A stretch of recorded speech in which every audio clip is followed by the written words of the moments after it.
everybody, I hope you guys are all doing well and having a great day so far. If you're new to my channel, then make sure you subscribe. I do a lot of inspirational stories, a lot of motivational things, along with motherhood and just living a positive lifestyle. I've been getting in my feelings lately. I have a lot of emotional triggered things coming up in the next week, and I thought I would do a story time with you guys.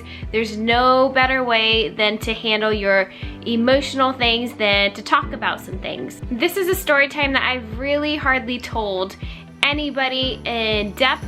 The reason I'm sharing this story is because I know that there are others out there that are possibly going through something very similar, and I just want to let you guys know that you're not alone and that I made it through the entire situation, and I know you can too. All of you clicked on this video, so you clearly know what the story is about, so let's just dive right into it. When I was 18 years old, I was dating my high school sweetheart, which is now my husband, and him and I were just completely in love. I don't say were because we still are, but we had met each other. I was 14 years old and he was 16. We didn't start dating until I was 17, and we were kind of at the age where everything was constantly intimate. You know, every chance we got together, we were always intimate. I had been talking about being on birth control, and so I got on birth control for, I want to say, 6 months, and I realized that my body wasn't really doing so well with it. My hormones, I was getting more sick, and I just couldn't really tolerate the birth control. So needless to say, I was not on any birth control during this time. It was early one morning and I was going to the bathroom. I was so young that I never tracked my cycle, so I just waited until it spontaneously showed up, and I was just doing my normal routine, getting up early and going into the bathroom to take a shower, to get ready for the day. And Robbie and I were long distance, my husband, and so he lived 2 hours away from me, and he always drove up to see me every single weekend, and he was going to show up that evening. My friend had left a couple pregnancy tests at my house. She was a friend who just, I mean, that house was her house too, so she was always over at the house, and so I thought, you know, why not just take one of these? And I was merely doing it for fun. I was young, it wasn't something that I was used to, and so I was just like, I'm just gonna take one for fun. So I took a pregnancy test. It was one of those little dropper ones, and then I hopped into the shower because when I looked at it after I did it, I was like, oh, it's negative, clearly negative. I hop into the shower, do my thing, and then I get out of the shower and the pregnancy test was positive, clear as day. My heart immediately dropped. I just remember feeling so worried. My immediate thought was, I'm gonna get in trouble. I lived with my great aunt who had always talked about, you know, you're supposed to get married before, you know, you have children and everything. And I was just turning 18 years old, and so I wasn't accepting pretty much, you know, I'm an adult, I can make my own decisions. And I had just like this panic. And I remember it was a mixture of panic, but also I was so excited and happy to tell Robbie, because I mean, I knew from the moment I met him I was gonna marry this guy.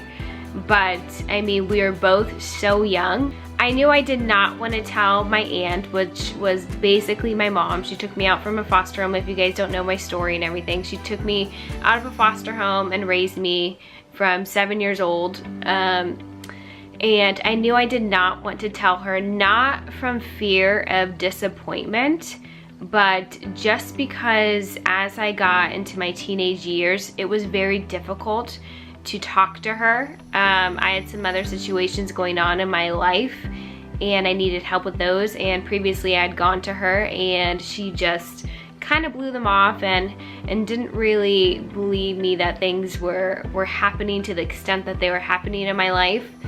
And so it just wasn't my first thought process to go to her for help. My first thought process was honestly to contact one of my best friend's mom, and that's because she's helped me through some difficult times previously, and she was there for me, and she was, you know, all ears without judging. She took me in when I didn't have a place to live, and she was my go-to person. She was an adult, you know, and so she had kids, she lived some life, so I felt comfortable talking to her about what just happened. So I call her, and she immediately picks up her phone, and I tell her what just happened. I just went into the bathroom, I took a pregnancy test, and it was negative, hopped in the shower, got back out, and now it's positive. I don't know like what this means. Does this really mean that I'm pregnant, or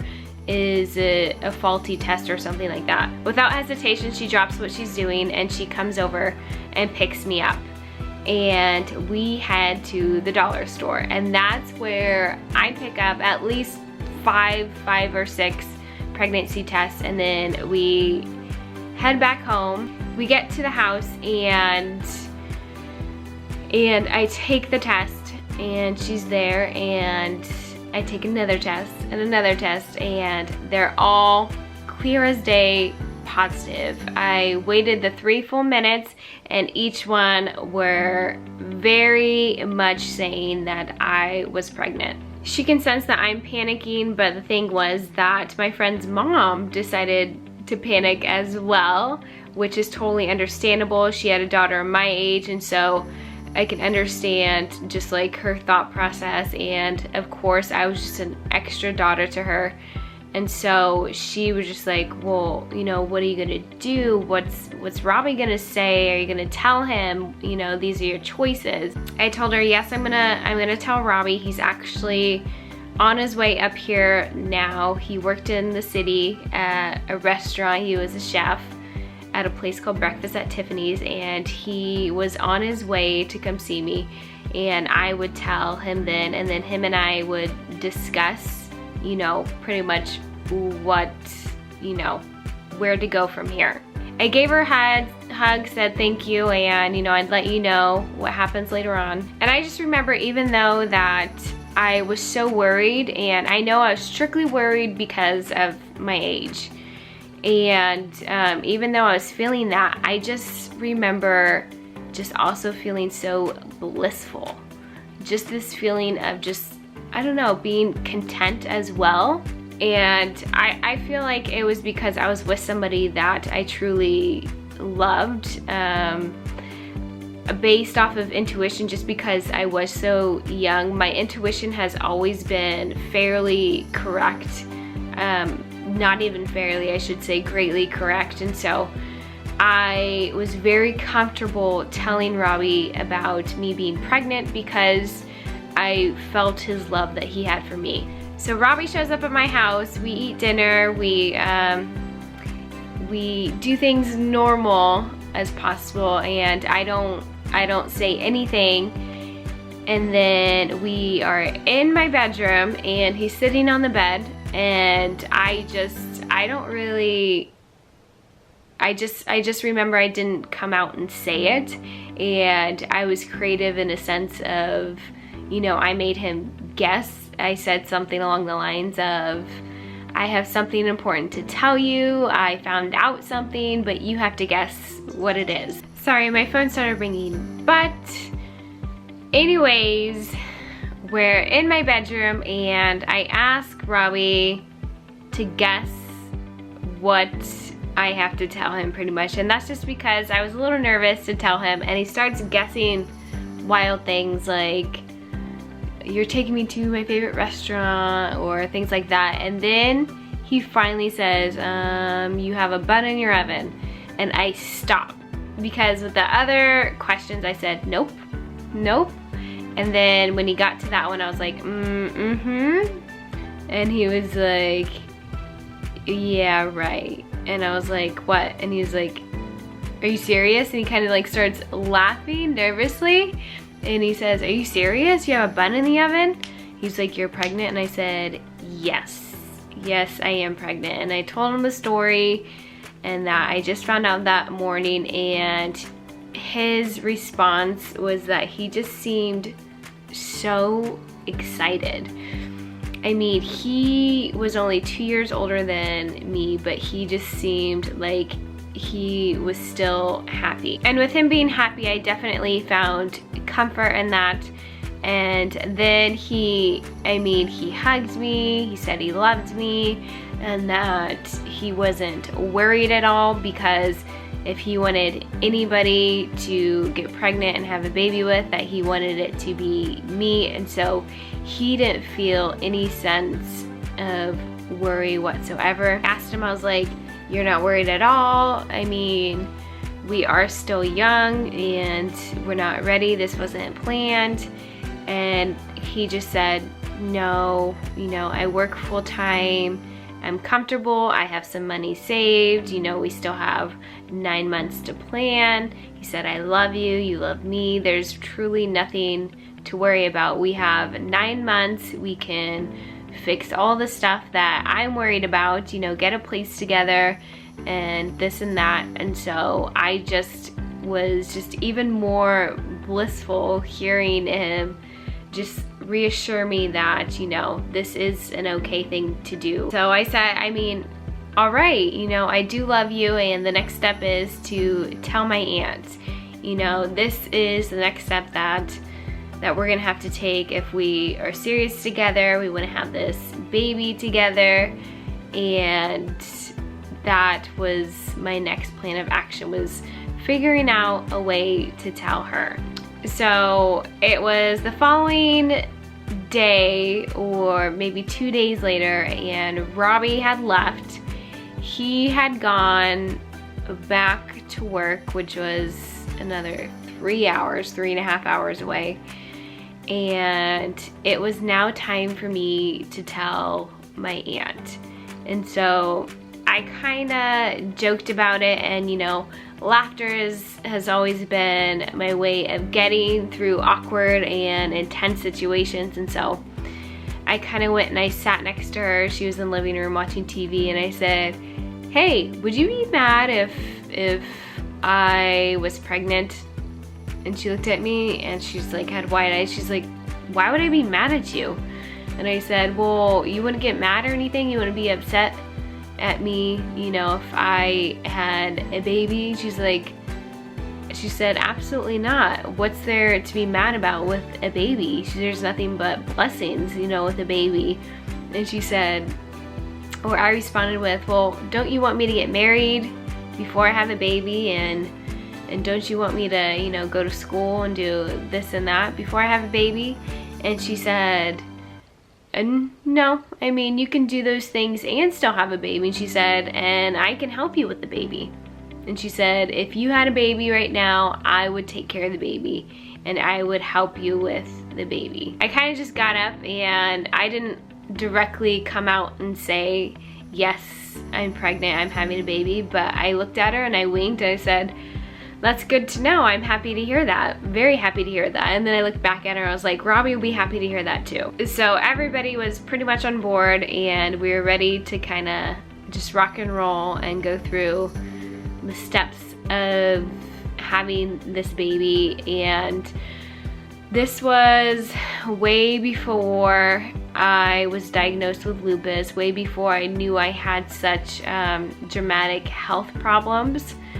And so I just felt like I was good and ready, and I was healthy and just able to carry this baby, and this was going to be the next chapter of my life. I also remember loving just this baby so much before really even knowing too much about this baby. I mean, I remember just going shopping and I'd be holding my stomach and I would talk to my stomach from here and there, and I just wasn't, I mean, I was only in the first trimester, and so it was just, it was just, I don't know, it just felt like everything was right. I didn't have great health insurance or anything like that at the time, and so my option of getting family planning health was through Planned Parenthood, and I had to travel about an hour to get there. And I remember just my first appointment, and I was just so nervous but so excited because I'd been to Planned Parenthood before. I mean, I'd have my birth control and everything, and so I was kind of comfortable, but now it was just, to me it was just like a whole new level. I was going there because I actually had a baby inside me. My symptoms at the time were I was really, really sick. It was like I was very nauseous and very dizzy and very lightheaded. And I contributed all of that to being pregnant, and every time I went to the bathroom, I had this light bleeding, and there was like this tissue that would constantly come out, and it wasn't the brightest blood, it was more like pink, and it was consistent. And I remember that for almost 30 days straight, and I thought that was normal. I googled stuff when I was on the computer. Back then I had like one of the dial-up services, and we just were in like a dead zone, so I didn't really have access to looking up stuff, and things were kind of word of mouth or through doctor information and pamphlets and things like that. And so everything I was feeling I thought was completely normal. I remember going to the doctors, telling them my symptoms and everything, and I told them, you know, I'm very dizzy, I'm very lightheaded, and I've been bleeding. And they're like, is it spotting or is it consistent? I said, I've been bleeding for the last month, maybe month and a half. And I was like, I just thought that was normal.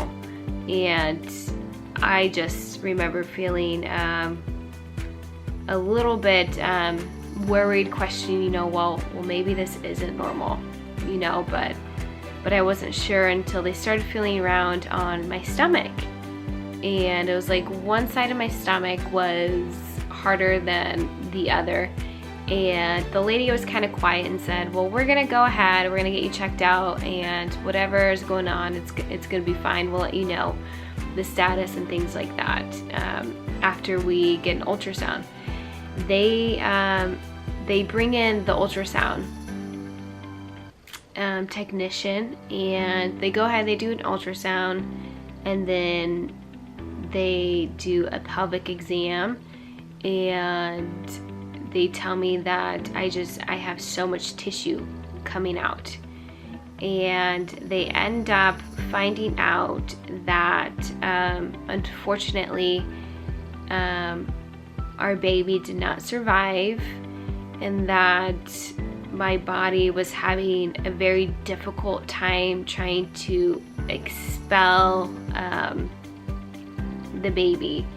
And so that was all the tissue that I had been seeing the last month and a half. And they said my cervix was open slightly, and this was a serious issue, and that because I'd been bleeding for over a month, that I was at very high risk for getting a bad infection. And as I recall, my temperature at the time was elevated, and so they immediately told me that I would need to have an in-office like a D&C to get the rest of the tissues out of my uterus. I had gone to this doctor appointment by myself. I told Robbie, no, it's fine, I'll go to the doctor's by myself. It was very difficult for him to travel to me because he was so far away. I mean, if I would have said, will you come, he would absolutely be there, but I didn't want to take him away from work, didn't want to take him away from school or anything like that. And so I was comfortable going by myself, and unfortunately I had to go through this without anybody near me, but they insisted that I get the tissue removed in the office right there, so I wouldn't risk a chance of getting an infection in my bloodstream. At this point, there was just no option for me but to go through this procedure. I was mentally all over the place. I went from an extreme happy, excited to panic and worry and just totally let down. So for the procedure, they brought in a doctor and then this very large machine and a nurse. And unfortunately, because it was such an unexpected procedure and it needed to happen immediately, there was no way to put me to sleep. The only thing that they were able to do was to numb my cervix with a very long needle.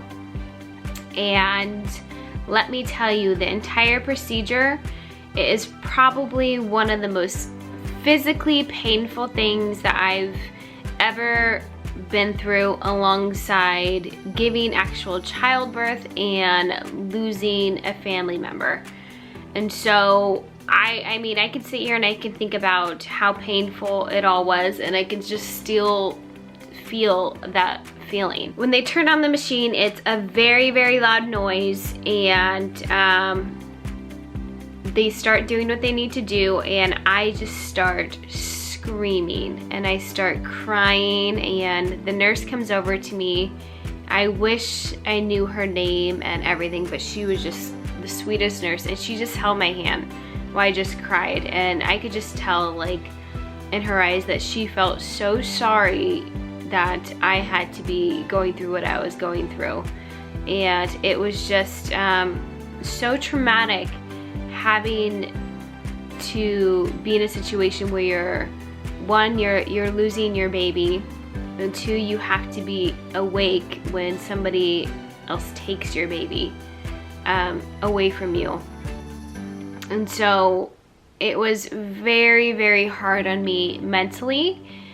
Afterwards, they gave me some pain medicine along with some antibiotics, and my brother was nearby. He was visiting my grandma and my mom, who happened to live like 15 minutes away.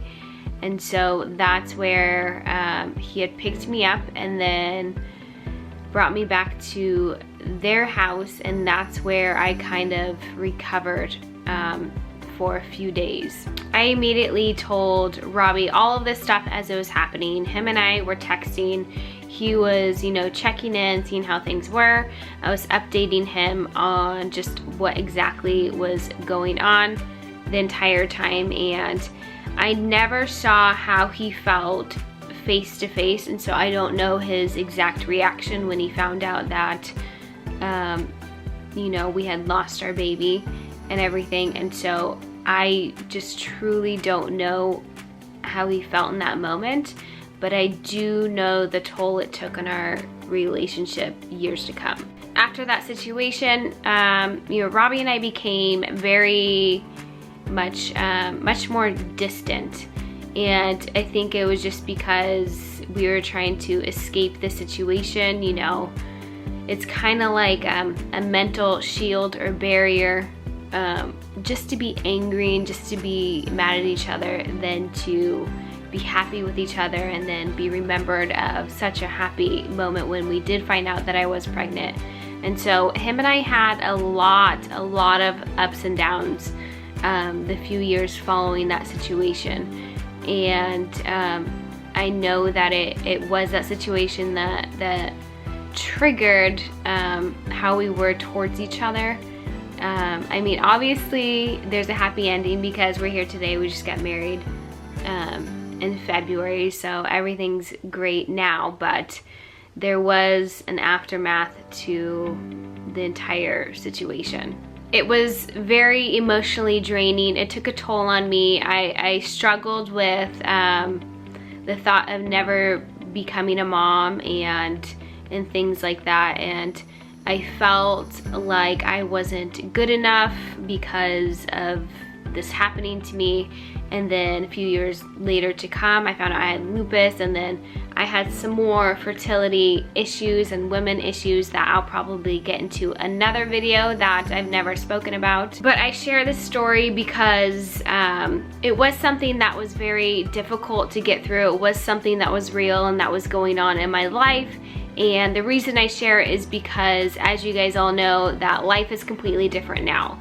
And so I want to let you guys know, if you're going through something similar, that there is a positive outcome and that things aren't always going to feel as bad as it may feel right now, and that there is life to come still.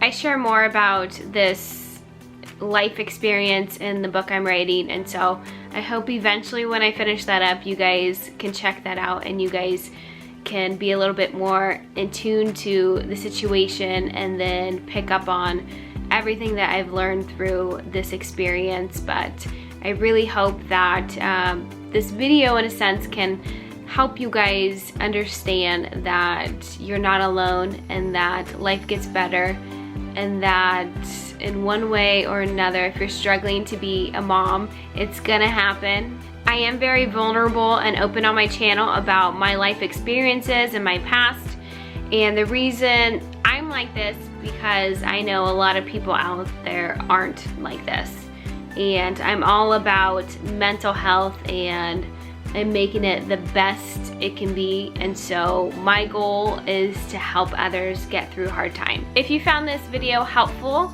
then go ahead and please like and share. I'm always sharing inspirational stories and always doing my best to show you guys the positive sides to every negative life experience. And if you guys are going through something rough right now, just know that if I can get through it, you can get through it. And I hope you guys have an awesome rest of your day, and I will see you guys all tomorrow. Bye.